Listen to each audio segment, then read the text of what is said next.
ሰላም ሰላም ክቡራት ተኸታተልተይ ብዘለኹም ኮይንኩም ነዛ ቪድዮ ትሪኡ ብምለኹም ሰላምኩም ብዙሕ ትርፍ ይበለለይ።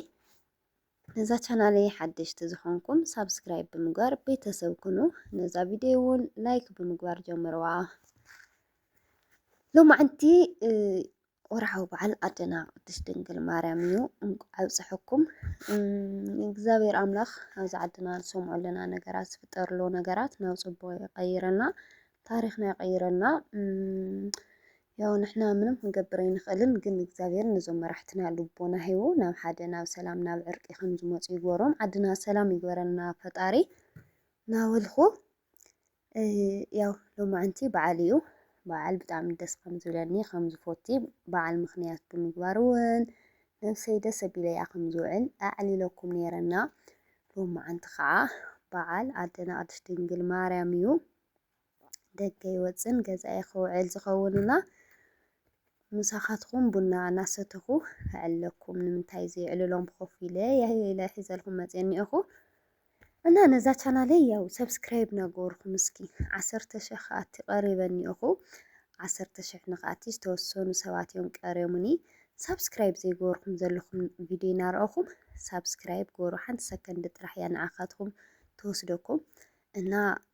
ን10,000 ኬክ ክቆርሰልኩም እየ። 10,000 ኣእትውኒ በዛ ቪድዮ እዚኣ ይብለኩም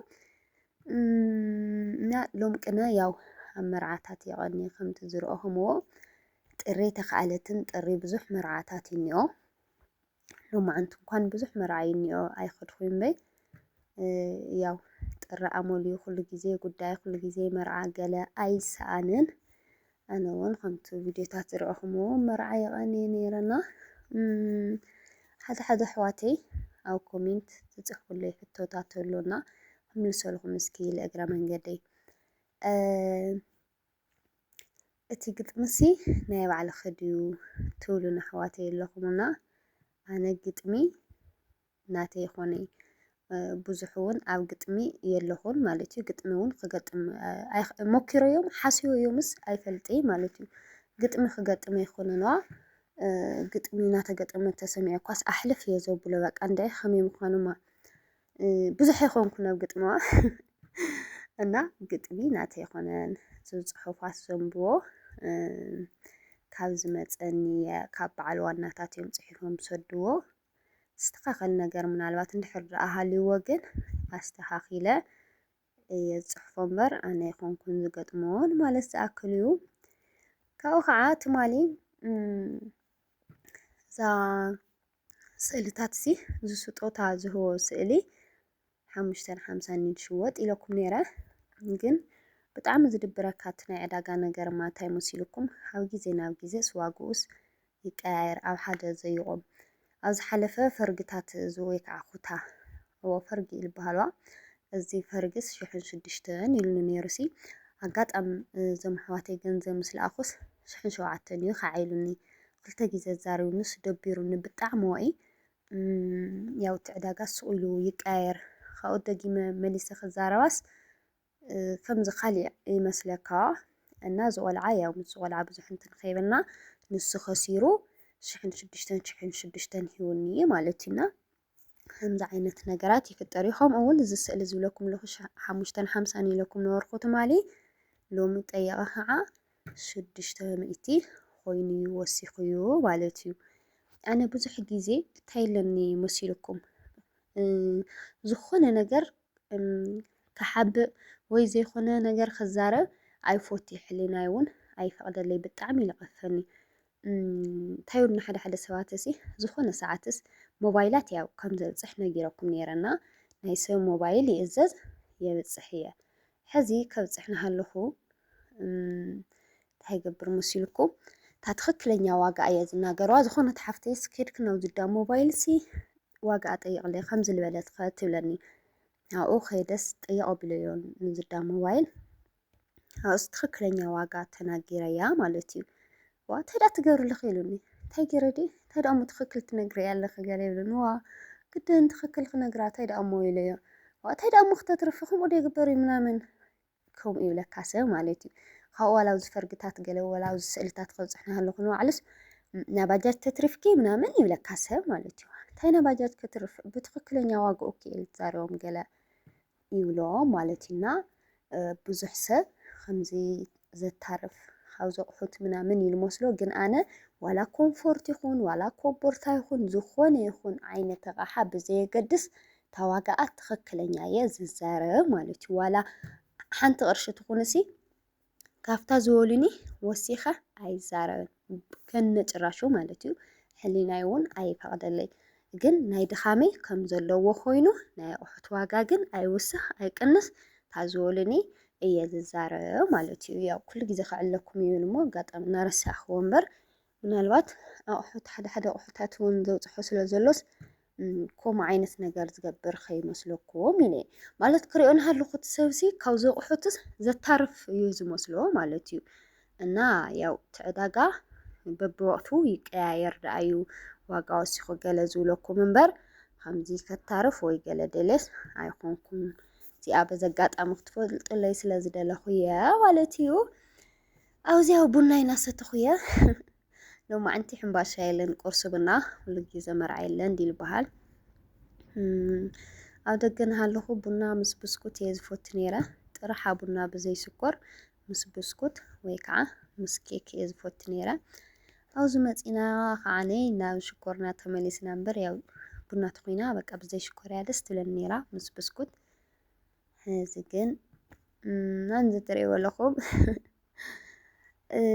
ዋጋ ዕዳጋ ምንጋር ገዲፎዮ እኮ ቀደም ብስኩት ክንደይ ገዲፍኩምዋ እዛ ትሪእዎ ኣለኹም ብስኩት ሎሚ ከዓ ኣብ ዓድና 10 ቅርሺ ኮይና ማለት እዩ ቀደም ግሉኮስ ሂፖ ካፕችኖ ብዙሕ ዓይነት ብስኩታት እዩ ነይሩ ኩራርምትና ወዲእዎ እዩ ነይሩ ብክልተ ቅርሺ ድዩ ብቅርሽን 50 ይሽወጥ ነይሩ ቀደም ኣነ ክገድፎ እናሃለኹ ሎሚ ነዛ ትሪእዎ ኣለኹም ንእሽተይ 10 እቲ ኖርማል ከም ሂፖ ምናምን ከዓ 20 ቅርሺ ኮይኑ ብስኩት ማለት እዩ እቲ ናይ ነገራት ዋጋ ላዕሊ በፂሑ ክትሪእዎ እናሃለኹም ግን ትሓስብዎ ዘለኩም ነገር እንታይ ድዩ መሲልኩም ብነገቲቭ ጥራሕ ኣይትሕሰብዎ ብፅቡቅ ጎኑ እውን ሕሰብዎ ሕሲ እዛ ብስኩት እዚኣስ እንድሕር ደኣ 10 ቅርሺ ወይ 20 ቅርሺ ትሽወጥላ ኮይናሲ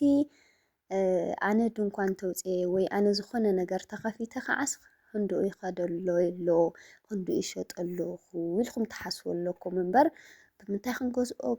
ገለታት እንታይ ናብራ ከቢዱ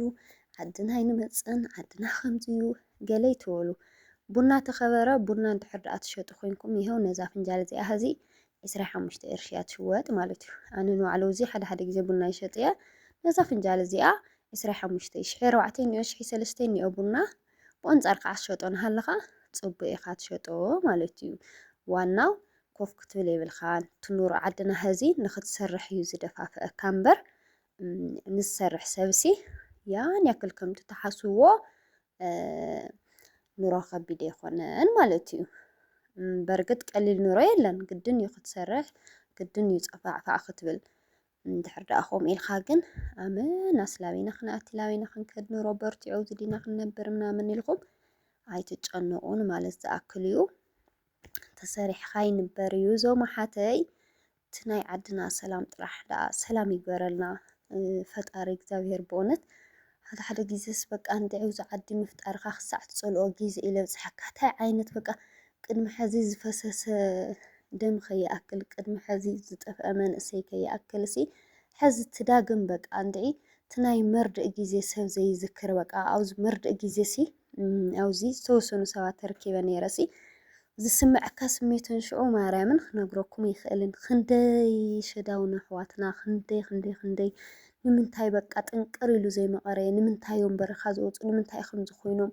ኢልካ ኢኻ ትሓስብ ማለት እዩና ሕዚ ግን እቲ ነገራት እሱ ተረሲዑ ሲ ዳግም ከዓ ናብ ዘይተደለየ ግጭት ምእታዊ ሞ ከዓ ባዕልኻ ንባዕልኻስ ብጣዕሚ እዩ ከቢድ ነገርና እግዚኣብሔር ኣምላኽ ነገራትና ይቀይረልና በዚ ኣጋጣሚ እውን እወ ክናገሮ ዝደሊ ነገር ኣሕዋተይ ማዕሪ ኣብ ዝሓለፈ ናይ መርዓ ሰርፕራይዝ ፖስት ገይረ ነይረና ሓደ ኣሕዋተይ ሲ ሕማቅ ኮሜንት ትፅሕፉ ነይርኩም ነዚ መርዓዊ እና ብጣዕሚ እየ ተገሪመ ካብ ሕማቅ ቃል ምፅሓፍ ሲ ሱቅ እንደኒኦ ፅቡቅ ማርያምን ኣነስ በቃ ተሸማቂቀ ክንዳኹም ማለት እዩ ሓደ ሰብ ፎትዩ ባዕሉ ዝተፈጠረ የለይ ኩለና ሲ ብእግዚኣብሄር ዝተሰራሕና ኢና እግዚአብሔር አምላኽ ባዕሉ ሰሪሕና ኣንሕና ደቂ ሰባትስ ናይ እግዚአብሔር ሸክላ ኢና በቃ ባዕሉ ክሰርሐና ይኽእል ከፍርሰና ይኽእል ምንም ኣብ ኢድና ወይ ባዕልትና ንፈጠርናዮ ነገር የለንና ሓደ ብናይ ሰብ ተፈጥሮስ ንምንታይ ብድዕታት ንዛረብ ነዛ ህይወትና ስታይ ሒዝና ኣላ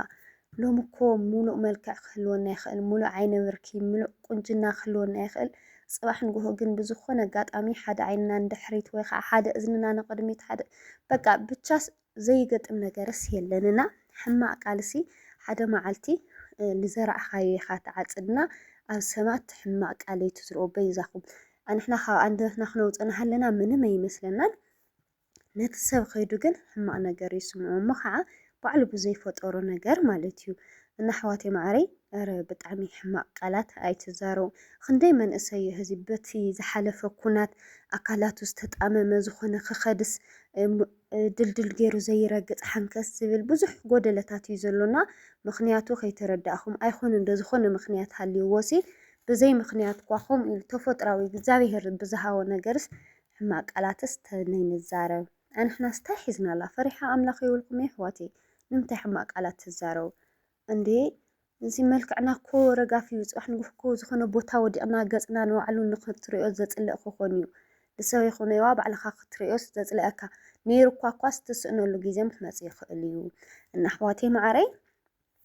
እዝኒ ዶ እግሪ ዶ ከምዚ ዶ ክሳድ ዶ ዓይኒ ዶ እናበልኩም ብናይ ሰብ ተፈጥሮ ኣይትመኩሑ የኽብለኩም ዝደሊ ማርያምን ምስ ረኸቦት ኮሜንትስ ብጣዕሚ ይቐፊፉንና ተኸታተልቲ ናተይ ይፈልጥ እየ ብጣዕሚ ኢኹም ክቡራት ክቡር ሰብ ዘለኩም ኢኹም ለዛም እየ ብጣዕሚ ዝፈትወኩምና ግን ሓደ ግዜ ከምዚ ንሰብ ዝጎድእ ቃላት ተዘይትዛረቡ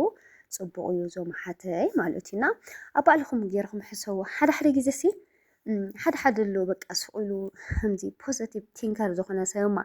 ጽቡቕ ነገርካ ተራእይኳ ዘይፈልጥ ነገር ይነግረካ ሞ ኣሃ ለከዚታት ይጽቡቕ እዩ ትብል ሓደ ሕማቃት ሰባት ከዓ ኣለውስ